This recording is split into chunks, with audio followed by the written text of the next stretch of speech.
and I'm going to take you back to the minute of McKay Bennett for a minute. When they buried this child, they in between the time that the child was in the morgue and the time of the funeral, they had time to make a copper disc, a big copper disc, and they put a hole in it, and they put a ribbon through it, put an inscription on the disc, and put that around the child's neck at the funeral, and laid the disc right on his the inscribed disc right on his chest. Right. When they opened this grave, they found a few things. They found 2 teeth. They found that disc and they lifted it, and there was 6 centimeters of bone, and that was enough to get a DNA sample from. And here's where things got a little bit bizarre.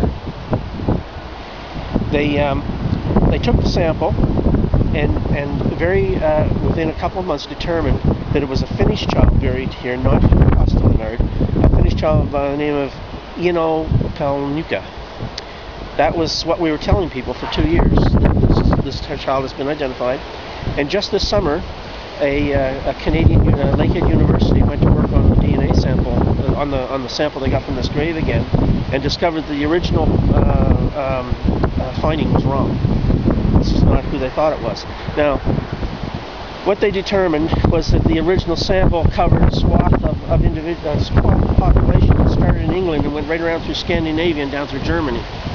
Anyone from that swath, that crescent, could have been identified with the work they did originally. And now the local member of the Titanic Society was interviewed in that same newspaper article. I'll dig that out for you. Yeah.